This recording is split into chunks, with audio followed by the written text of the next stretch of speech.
안녕하세요. 좌파의 부동산 경매 필살기 김종선입니다. 추석 명절 잘 보내셨나요? 오늘은 10월 5일입니다. 세 번째 시간 파리 부동산 대책의 대응 전략 세 번째 시간을 가져보겠습니다.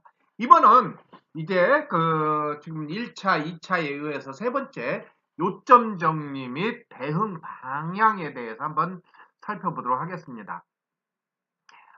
음, 다주택자들은 수도권에서 집을 사지 말아라.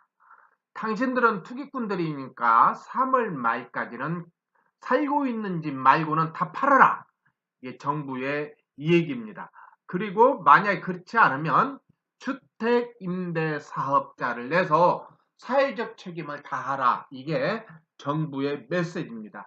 그래서 이제 여러분 이건 파리 부동산 대책의 대응 전략 첫 번째, 두 번째 하고 난 다음에 제가 주택 임대 사업자에 대해서 유튜브 강의를 한번 했는데 그분도 찾아보셔서 읽어보시기 바랍니다. 들어보시기 바랍니다. 아무튼 그래서 정부에서 일반 지역, 조정 지역, 투기 과열지구, 투기 지역을 지정을 했는데 그럼 빠진 곳은 어디일까요? 한번 살펴볼 필요가 있지 않겠습니까? 이제 이것 때문에 사람들이 풍선 효과 이야기를 많이 하죠. 그래서 풍선 효과가 나타나면 바로 그것도 다시 지정을 하겠다. 그렇게 얘기를 했습니다. 그래서 파리 부동산 대책에서 빠졌던 지역이 9호 대책에서 추가된 지역이 있었죠. 대구 수성구와 분당이 추가가 됐습니다. 그래서 이제 이렇게 빠진 지역을 한번 살펴보니까요. 용인시 수지구, 수원, 평촌, 요즘 평촌, 송도가 많이 좀, 평촌, 송도, 김포, 이렇게, 이것이 상당히 좀, 가파르게 거래가 빈번합니다. 그 다음에 파주는 이제 GTX 후광을 어떻게 입을지 굉장히 관심사 중에 하나입니다. 이제 평택은 공급이 굉장히 많죠. 그렇지만 고덕 신도시 때문에 이쪽 지역도 관심 지역 중에 하나이긴 하지만 여기는 시간이 좀 오를 걸로 시간이 좀 걸릴 걸로 예상이 되고요. 제가 이제 계속 이야기한 것 중에 하나가 대구는 상당히 2012년 13년도에 올랐다가 그 다음에 조정 국면으로 들어갔는데 지금은 바닥을 찍고 아마 지금 올라오는 지역 중에 하나다 그렇게 보겠습니다. 그 다음에 세종시 때문에 상대적으로 대전이 풍선 효과를 가져오는 지역 중에 하나다 그렇게 보면 되겠습니다. 이제 그다음에 재개발, 재건축을 이야기했는데 사실은 제가 이제 이야기 중에 하나가 이건 다주택자들을 대상으로 한 초점이 아니라 건설사들을 대상으로 한 초점이다. 제가 그렇게 이야기했죠.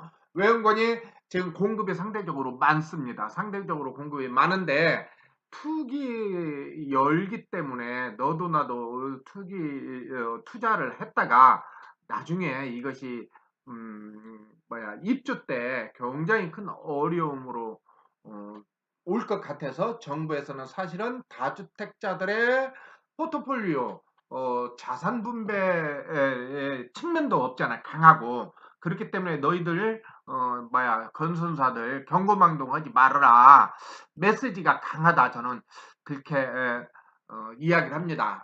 이 얘기를 했죠. 그래서 건설자들한테 임대주택 의무 비율을 높였죠. 서울은 10%, 그 지역은 5%로. 그래서 수익성이 악화가 될 거고요. 그 다음에 전매 제한을 묶어 놓았기 때문에 이제 피해 안 붙으면 사업성이 악화가 돼서 투자자들이 쉽게 덤빌 수가 없게 만들었습니다. 그러다 보니까 이제 최근에 건설사들이 후분양제를 들고 나오기는 했죠. 그 다음에 초과이익 환수제 조합에서 재개발을 못하도록 막았습니다. 3천만 원 이상 수익이 나면 초과이익 환수를 하겠는데 50%까지 최대 50%까지 양도 금액에 초과된 이익에 한해서 50%까지 환수를 하는데 양도할 때 가져가는 게 아니라 보유 과정 중에 가져간다. 그러면 상당히 자금 압박이 오겠죠. 그래서 여기에는 이제 함정이 있는데 뭐냐면 후분양제로 돌아설 가능성이 많다. 사실은 우리나라처럼 선분양이 없죠. 집도 보지도 않고 견본주택만 보고 분양을 하죠. 그래서 어떻게 보면 맞고 저 완전 빵이잖아요. 사업하는 사람들한테 살 사람들 다 정해놓고 장사하는 거잖아요. 그러다 보니 그런데 이제 이런 어려움이 오니까 건설사들은 이제 후분양제로 자기 돈 내고 자기가 집을 짓고 원래는 그래야 되겠죠. 이런 방향으로 또 돌아서는 것 아닌가. 그렇다면 이 초과이익 환수제를 피해갈 수 있는 방법 중에 하나일 수 있습니다. 그 이제 우리 다주 개인들은 어떻게 했냐면 분양권 지위 양도를 금지해서 분양권을 산 사람들은 현금 청산을 하겠다. 그 다음에 초과이익 환수를 해서 최대 50%까지 남는 금액을 세금으로 걷어가겠다. 그 다음에 분양권 전매를 금지하고 양도세 50% 잘못했습니다. 50% 양도세가 이게 40%가 아니라 50% 2000 뭐야 아니 18년 1월 1일부로 이거 이제 이번 법 개정이 돼야 되겠죠. 그 다음에 이제 분양권을 가지고 있는 것은 12월 30일까지 모두 팔아라. 그렇게 이 얘기를 하고 있습니다. 안 팔면 주택임대사업자들은 사회적 책임을 다해서 주택임대사업자를 내라. 그래서 이제 주택임대사업자는 간단하게 설명을 하자면 조건이 4년 의무임대를 하고 또 8년을 장기임대로 변경해주겠다는 겁니다. 변경해주겠다. 말 안 들으면 주택임대사업자를 강제로 내주겠다.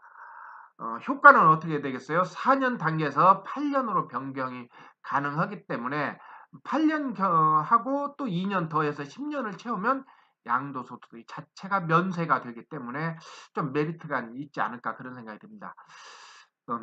그 다음에 이제 또 건강보험료가 많이 인상이 되고 종합부동산세가 인상이 되는데 이 부분에 대해서는 10월 달에 주택 로드맵 발표할 때 포함이 되니까 우리가 이 부분은 좀 한번 관심 있게 지켜볼 필요가 있겠습니다. 수도권 이제 레버리지를 이용한 집 투자를 할 수 없게 되었습니다. 그래서 투자자는 대출을 금지해서 대출이 한 건이라도 있다면 투기 지역에서는 대출 자체가 안 됩니다. 집은 있지만 대출이 없으면 40%는 대출해 줄 수 있지만 그것도 한 건만 가능하게 되고요. 무주택 실수요자는 대출의 50% 허용되기 때문에 이것을 잘 지금 현재 무주택인 사람들은 잘 활용할 필요가 있지 않을까 그런 생각이 듭니다.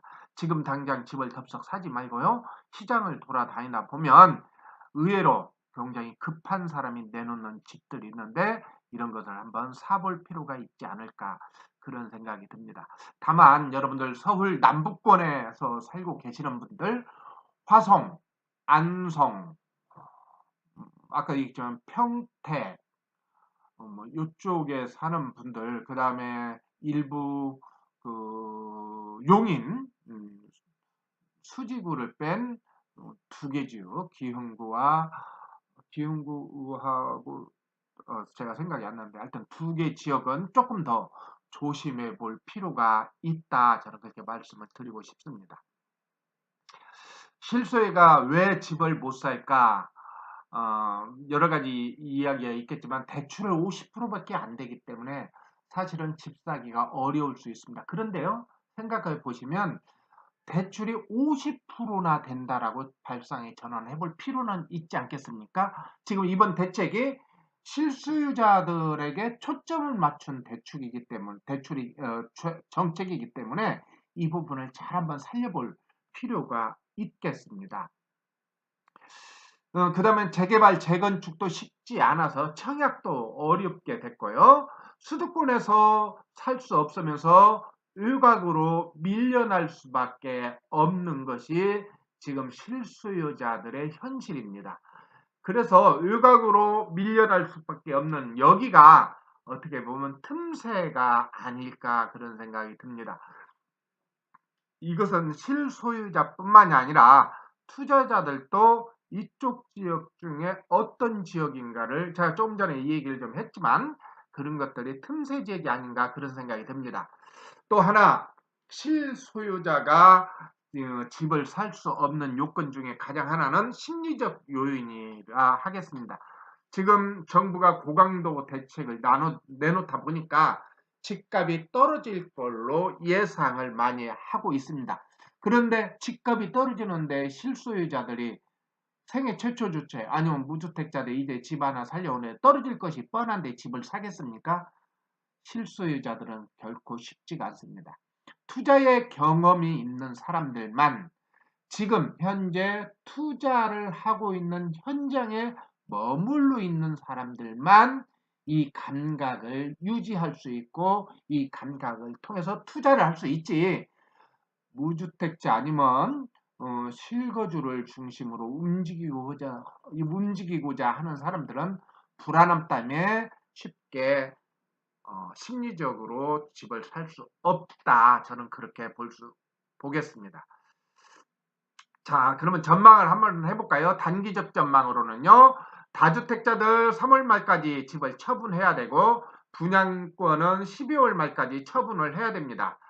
그런데 과연 이것을 살 사람이 있을까? 쉽지는 않다. 다만 여러분들이 나는 이 기회에 사야 되겠다라고 투자 초점을 맞췄다면 부동산 현장에서 절대로 떠나면 안 됩니다. 지금부터 열심히 발품을 팔아서 괜찮은 물건을 잡아내야 됩니다. 그리고 괜찮은 물건 중에 잡아내는데 어디가 가장 급매라고 할 거예요. 최근에는 얼마 전까지는 급매가 없었습니다. 그런데 지금은 살금살금 급매가 나오기 시작합니다.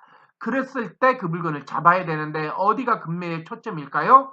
제가 지난 방송에서 말씀드린 것처럼 지금 호가에서 15% 실거래가에서 호가에서 15% 혹은 실거래가에서 15% 정도 안에서만 산다면 그게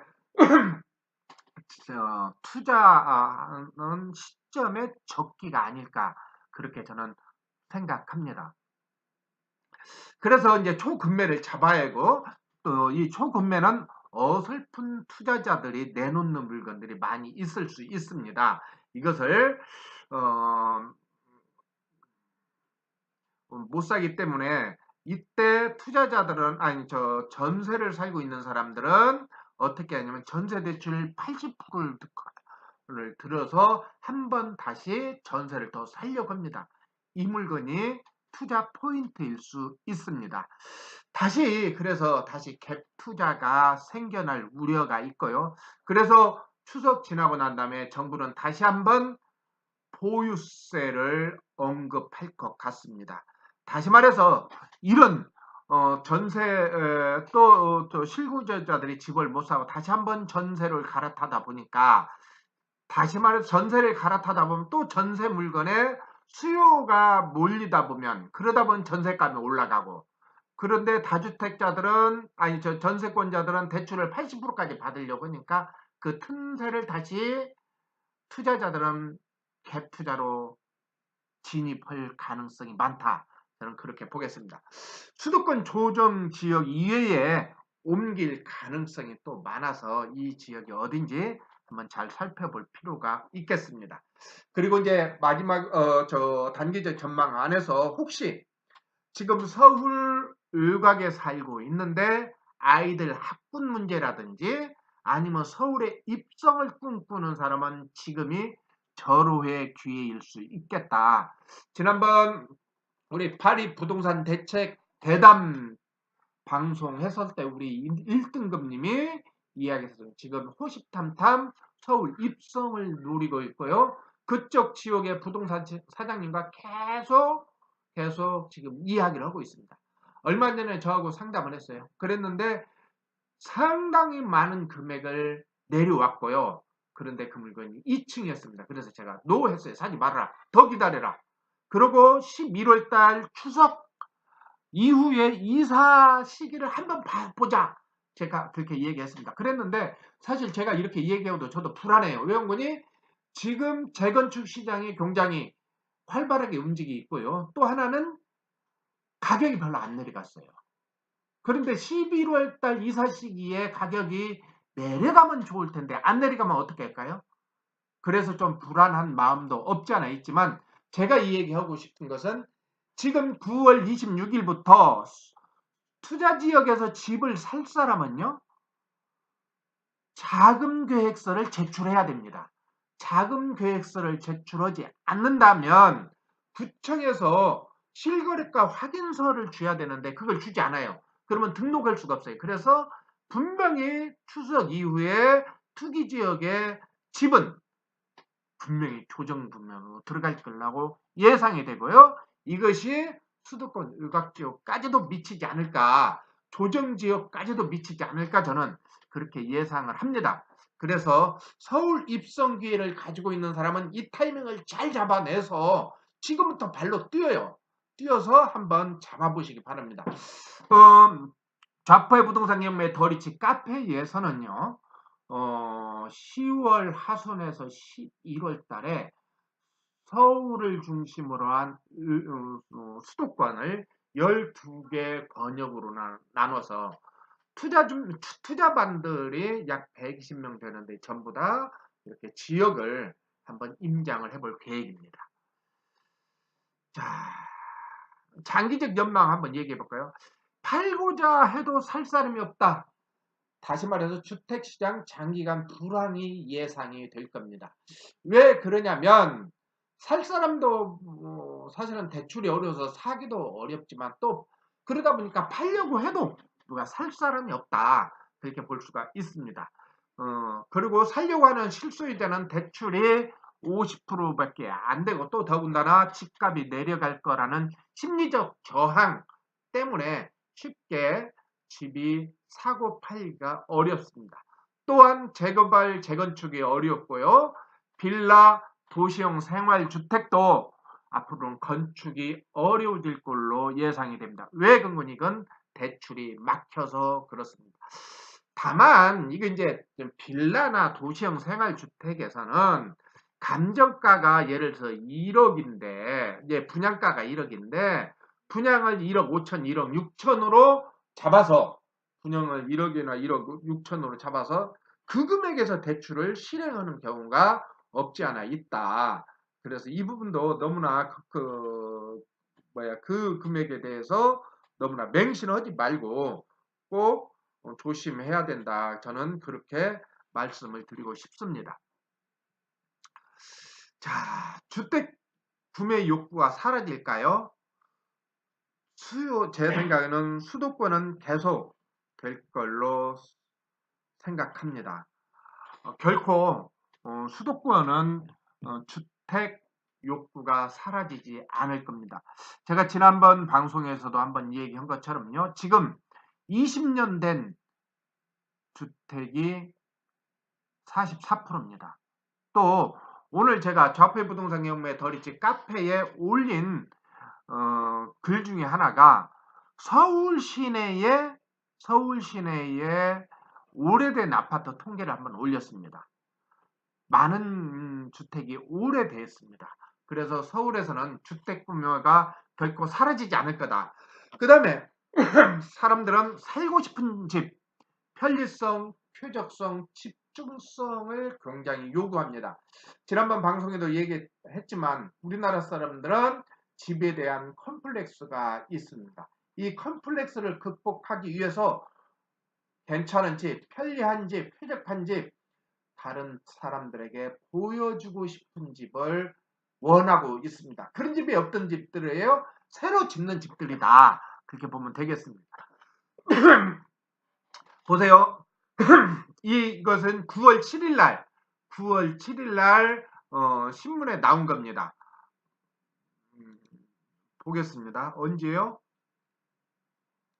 9월 7일 날. 그런데 뭐예요? 이게 최고 50층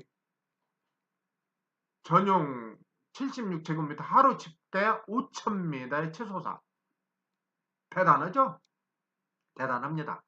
이렇게 지금 수요는 결코 떨어지지 않는다 보겠습니다. 그 다음에 파리 대책 이후 처음으로 강남권에 분양간 신반포 센트럴 자이가 1순위 청약에서 올해 서울 지역 최고 경쟁률을 기록. 굉장히 뉴스가 됐죠. 무려 510대 1 청약 광풍. 정부의 강력한 규제에 분양가가 인근 아파트 시세보다 2, 3억 저렴해지면서 실수요자를 중심으로 너도 나도 청약에 나섰고요. 그 다음에 여기에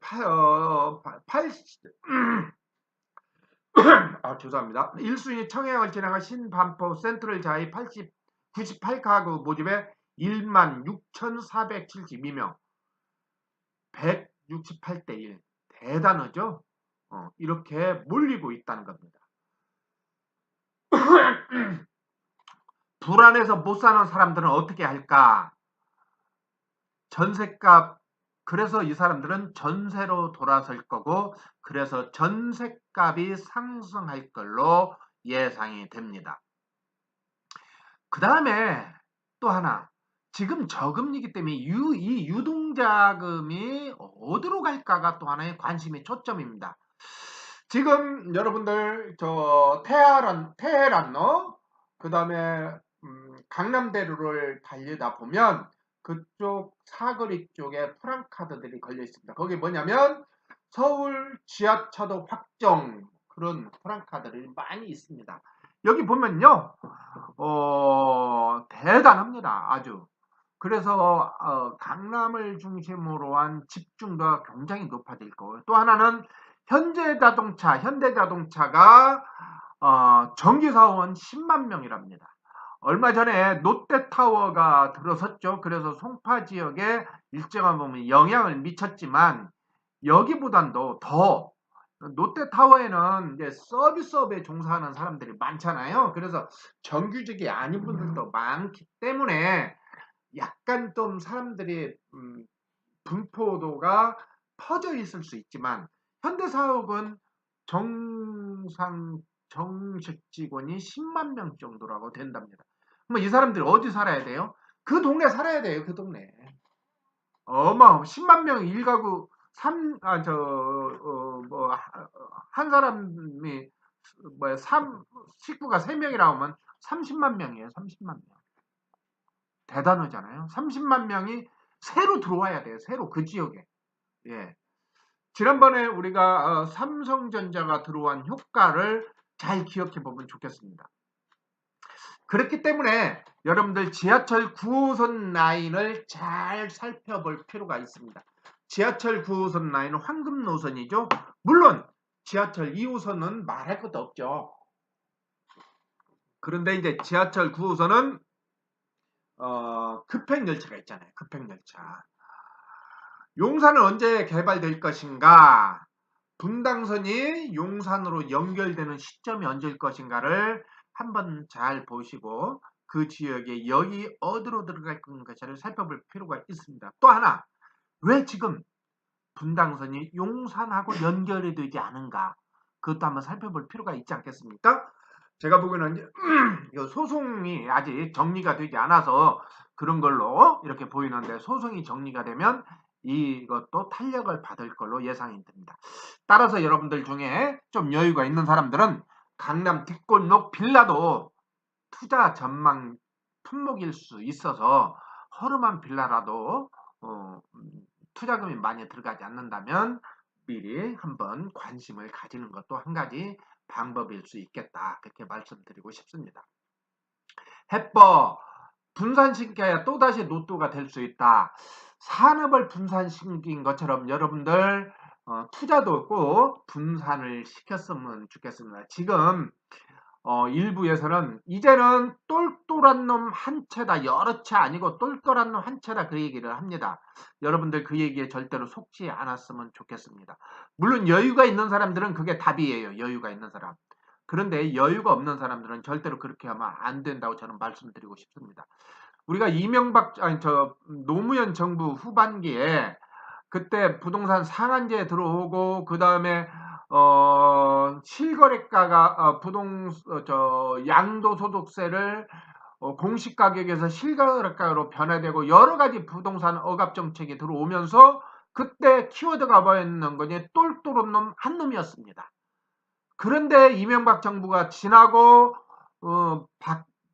이명박 정부가 들어서면서 그리고 박근혜 정부로 이어지면서 부동산은 활성화 대책이 나타나다 보니까 소형주택이 대세가 돼버렸어요.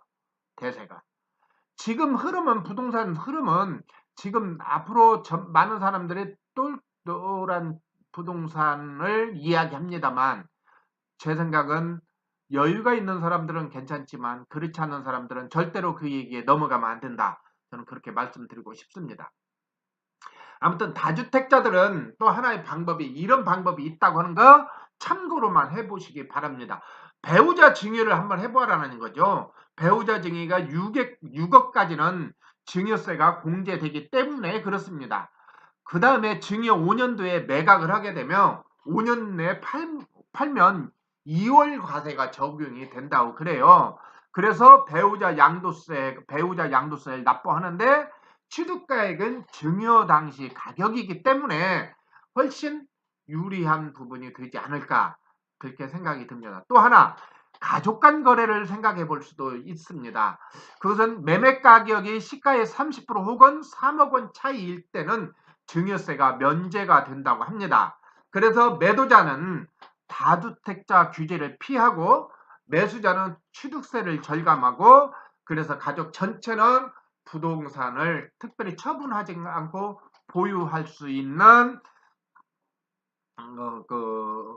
방법이 된다 이겁니다. 그래서 물론 이 부분은 여러분 제 얘기만 믿지 말고 꼭 세무사와 상담을 통해서 진행을 해봤으면 좋겠습니다. 아무튼 저는 말씀드리고 싶은 것은 서울을 집중했으면 좋겠다. 그리고 서울에 물건이 있는 사람들은 꼭 집을 파는 것보다도 이런저런 방법을 잘 강구해 볼 때 어렵게 투자한 물건 너무나 헐값에 팔지 말았으면 좋겠다. 그렇게 말씀드리고 싶어요. 아무튼 공급에 있어서는 분양가 상환제 또 분양권 양도소득세를 80%까지 이렇게 진행을 한다고 하니까 여러분들 어떻게든 청약 조건을 한번 만들어 봐라. 저는 또 이것을 권해드리고 싶습니다. 앞으로 서울에서 분양가 상한제가 들어오고 분양권 양도소득세 80%까지 진행을 한다면 지금은 이제 분양권 양도소득세가 50%까지예요. 50%까지 한다면 쉽게 투자자들이 붙을 수가 없다. 그래서 혹시 무주택자 아니면 실거주자를 하는 사람들은 청약 조건을 잘 만들어서 이 기회를 잘 활용해 볼 필요가 있겠다. 그렇게 말씀을 드리고 싶습니다. 투자 전망 집값은 떨어지지 않는다는 메시지가 이번 정부 대책에서 나온 겁니다. 그것이 뭐냐면 무주택자들한테 집을 사라고 한 것이 그 얘기가 아닐까 그렇게 생각합니다. 지금 일시적으로 현상으로는 집값이 분명히 조정 국면에 들어가긴 할 거지만 장기적 안목으로 볼 때는 절대로 집값이 떨어지지 않을 거란 메시지를 이번에 정부에서 보낸 거라고 저는 봅니다. 그 다음에 정책 대상이 다주택자들에게만 꼭 있지 않다. 이것을 잘 읽어낼 필요가 있겠다. 저는 그렇게 이야기하고 싶습니다.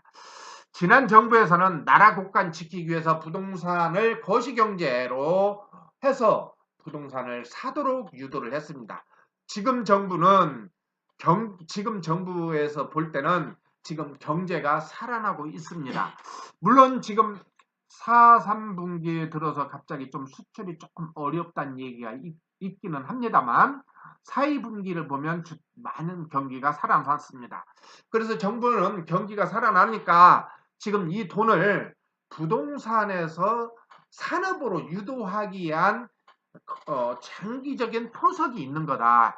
다시 말해서 다주택자 너희들을 때리잡으려고 하는 것이 아니라 나라 경제 전체의 돈 흐름을 부동산으로 유입되는 흐름을 차단하고 이것을 산업으로 유동시켜서 그래서 산업에서 고용 효과를 이루어내고 그것이 다시 가계 소득, 가계 소비로 이렇게 가는 그런 프로그램을 가지고 움직이는 거지 다주택자 너그들을 초점으로 때려잡겠다는 것은 아니다.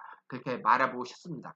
그리고 이제 어차피 이렇게 부동산 억제 정책을 쓰다 보니까 필연적으로 공급 부족이 올 거고요. 공급 부족이 오다 보면 전세 가격이 상승해서 4년 정도까지는 수도권에 집중해 볼 필요가 있겠다. 다만 지금 현재 다주택인 사람들은 수도권에서 집을 사기가 어렵습니다. 그럼 이번에 저의 책 부동산 경매로 365일 월세를 받는 사람들처럼 그 책에서 소개한 것처럼 지방에 있는 월세 세팅 물건에 또 집중해 볼 필요가 있겠다. 그렇게 보겠습니다. 왜 그런거냐? 주택임대사업자 등록을 하면 아직은 사업자 대출은 80%까지 진행을 하기 때문에 그렇습니다. 그래서 이런 기회는요, 바로바로, 쭉 가는 게 아니에요. 또 언제 정책이 바뀔 줄 모릅니다. 정책이 바뀌기 전에, 사냥을 할 줄 아는 타이밍을 맞추는 사람이 되어봤으면 좋겠습니다. 부동산의 큰 그림은 그래도 강남이라는 거 꼭 잊지 말았으면 좋겠고요. 그 다음에, 나는 여러 여건상 지방에 가기가 어렵다고 하는 사람들은 가급적이면 현금을 보유해서 투자 타이밍을 잡았으면 좋겠습니다. 그 다음에 이제 조정 대상 지역에서 빠진 지역, 아까 제가 좀 설명을 한 것처럼, 수지나 광교, 수원, 안양 등, 이쪽은 지금, 관심 지역으로 다시 올려놨죠. 리포트 지역이죠. 거래가 활성화되면 언제든지 투기 지역, 투기 과일 지역으로 붙겠다는 지역입니다. 이 지역을 한번 잘 살펴볼 필요가 있고요. 인천은 어떨까요? 인천은 굉장히 어려운 시장입니다. 참 부동산 시장에서 인천을 전망하기가 결코 쉬운 게 아닙니다. 그런데 제가 여기에서 한번 꼭 이 얘기하고 싶은 것은 인천 지역의 분양시장을 한번 잘 봤으면 좋겠습니다. 그래서 분양시장에서 인천에서 미분양이 발생한다 한다면 인천의 투자 타이밍이다. 그렇게 말하고 싶어요. 미분양이 발생했다 하면은 그때 인천이 투자 타이밍이다. 그렇게 한번 말씀드리고 싶습니다. 평택은요, 숨을 길게 쉬어야 합니다. 공급이 많은데 왜 조정지역에서 빠졌을까? 이것도 한번 잘 생각해 볼 필요가 있지 않겠습니까? 그 다음 돈이 어디로 갈까? 과연 주식으로 갈까? 정부에서 이 얘기한 것처럼 부동산으로 가는 돈을 막고 그 돈을 다시 산업으로 들어가게 할 수 있을까? 제가 보기에는 이게 쉽게 그렇게 가지 않을 겁니다. 산업으로 가는 돈과 부동산으로 가는 돈이 분명히 다를 겁니다. 그런데 9월 26일부터 이제 부동산을 투기 지역에서 부동산을 사는 사람은 자금 출처 계획서를 제출해야 됩니다. 그래서 집 사기 쉽지 않습니다. 아무튼 그 다음에 이제 지방의 저평가된 지역을 집중적으로 살펴볼 필요가 있겠다. 예를 들어서 대구가 수성지역의 투기 과열지역으로 지정이 되었죠. 그렇다면 그 인근 지역은 어떨까요? 한번 잘 볼 필요가 있겠습니다. 제가 최근에 제주도를 다녀왔습니다. 그리고 11월 달에 우리 실전반을들과 함께 제주도를 한번 임장을 떠날 계획을 가지고 있는데요. 제주 지역도 한번 눈여겨볼 지역 중에 하나입니다. 왜?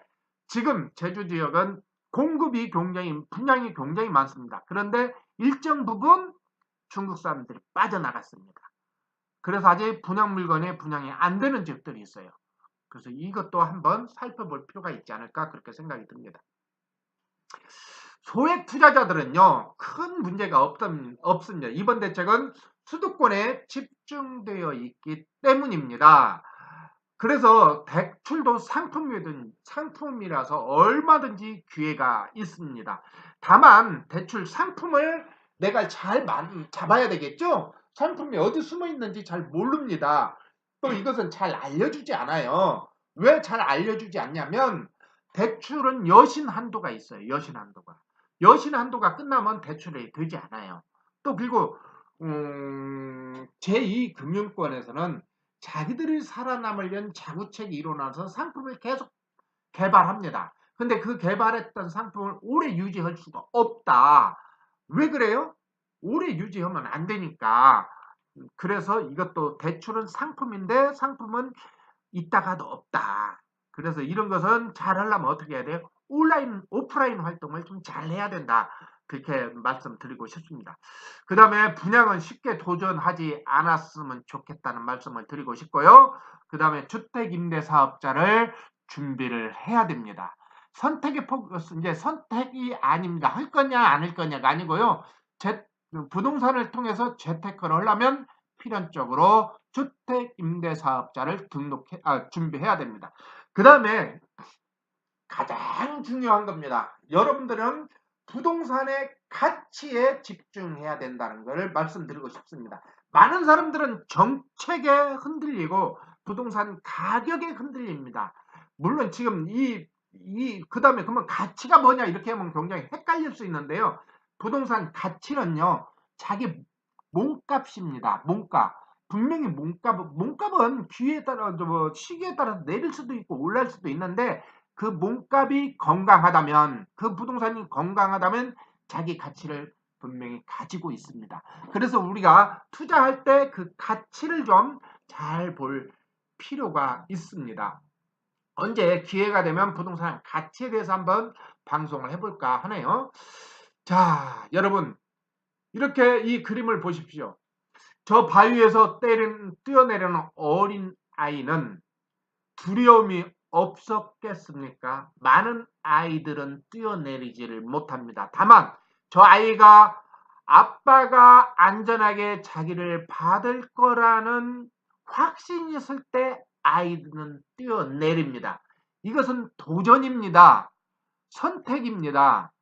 그래서 불안을 걷고 믿음이 있어야 투자에 성공할 수 있습니다.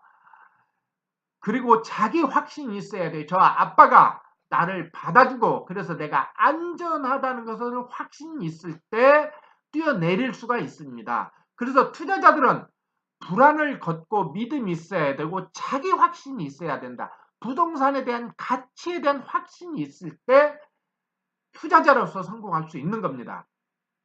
그래서 여러분들 비전문가인 옆지기의 말, 또 비전문가인 주위 사람들 말에 흔들리지 말고 자기 확신을 분명히 가져볼 필요가 있습니다.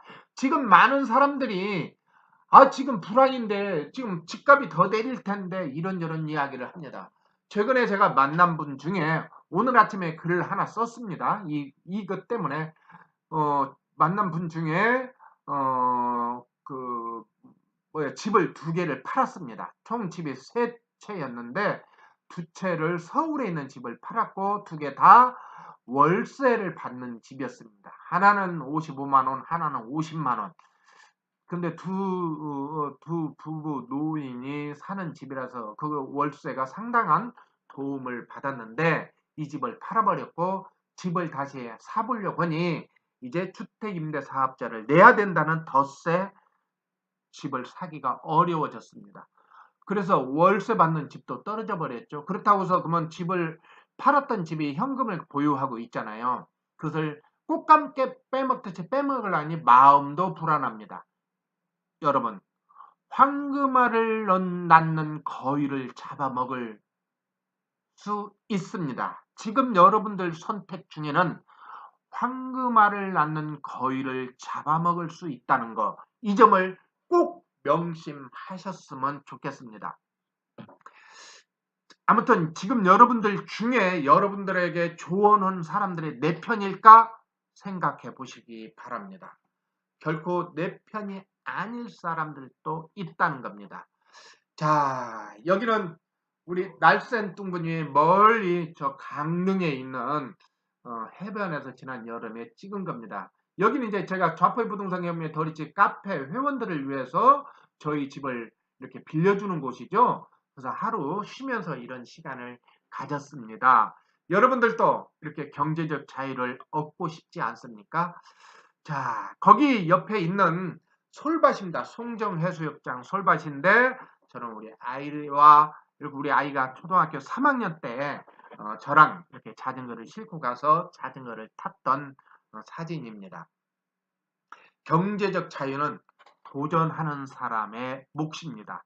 결코 그냥 오지 않습니다. 자, 지금 수도권에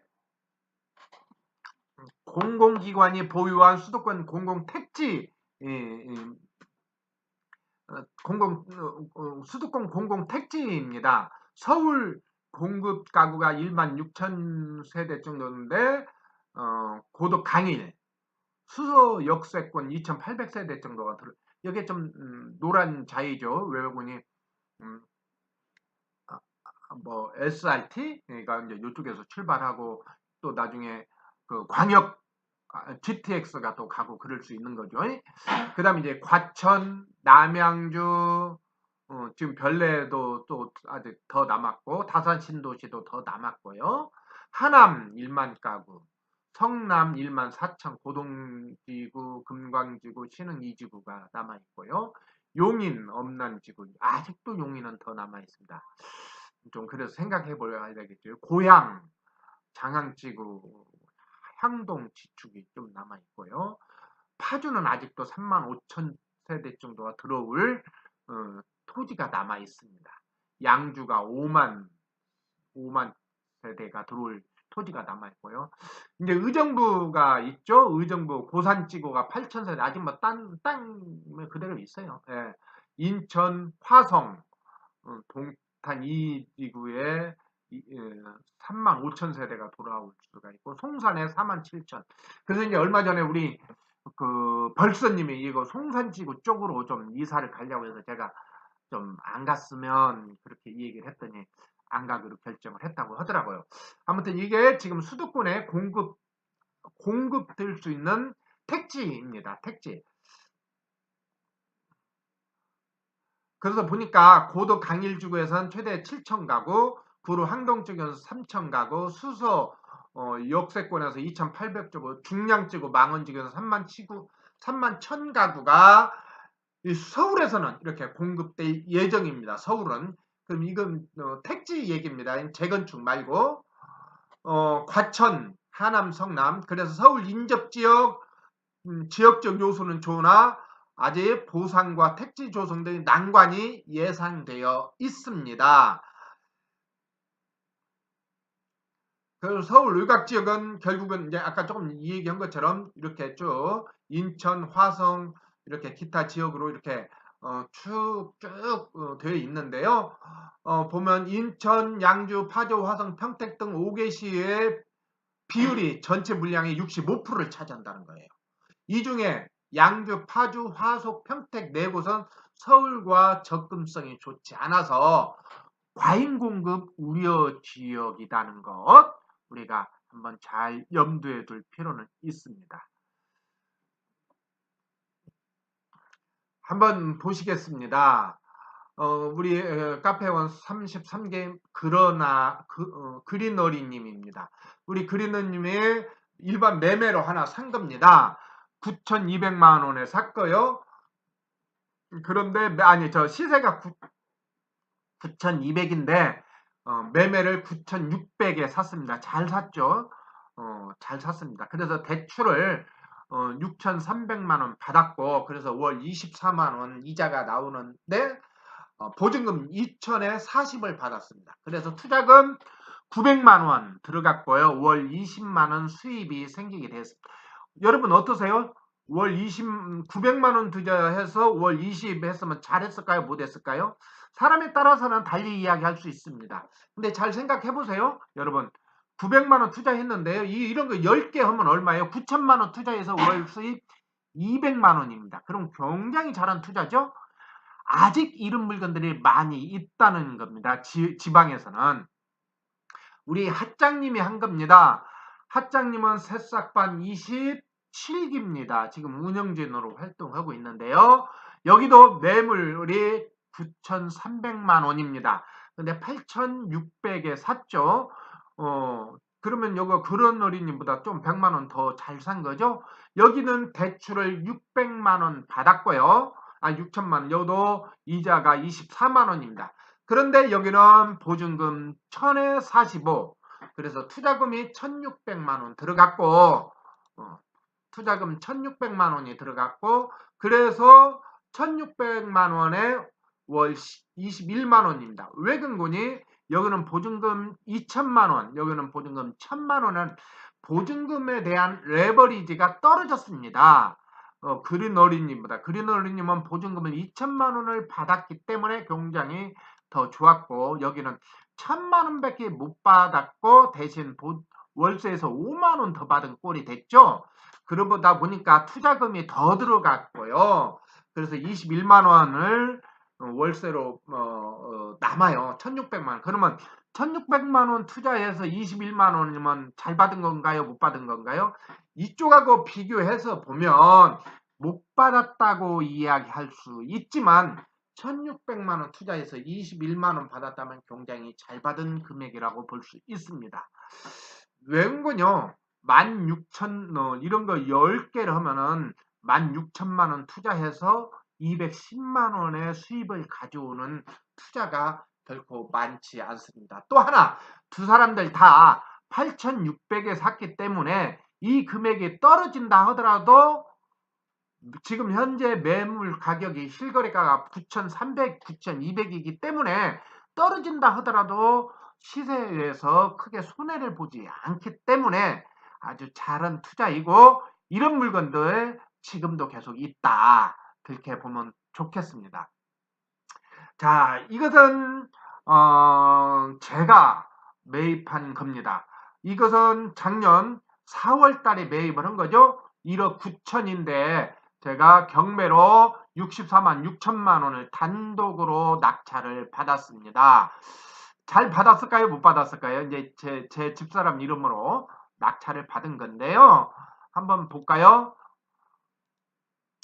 현재 2014년 4월, 이게 지난 4월에 실거래가가 얼마 올랐냐? 이렇게 올랐습니다. 실거래가 이렇게 됐었어요. 이렇게. 실거래가가. 그런데 제가 이때 감정가가 1억 6천. 감정가 대비 감정가가 굉장히 낮은 거죠? 낮은 거죠. 근데 많은 사람들은 감정가라서 들어오지 않았고 저만 입찰을 했습니다. 지금 현재 이게 얼마 가냐면 이렇게 갑니다. 이렇게 2억 4천. 제가 1억 9천에 받아서 1억 4천이 됐으니 굉장히 시세도 많이 올랐다고 볼 수 있지요? 네, 그렇습니다. 저는 이것을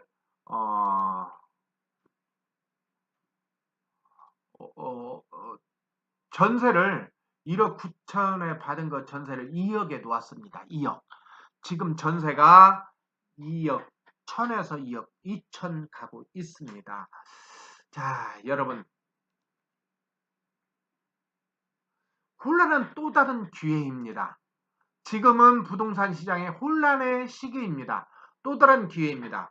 여러분들에게 조언하는 사람들이 부동산으로 돈 번 사람입니까? 지금 여러분들에게 훈수를 주는 사람들이 부동산으로 돈 번 사람들입니까? 그런 사람들이라면 그런 사람들의 말을 100% 믿으십시오. 그런데 여러분들에게 조언하는 사람들이 부동산으로 돈 벌지 않았다면 그 사람들을 이야기를 귀 기울 필요는 없을 거라고 생각합니다. 부동산으로 돈 버는 건 결코 쉽지 않습니다.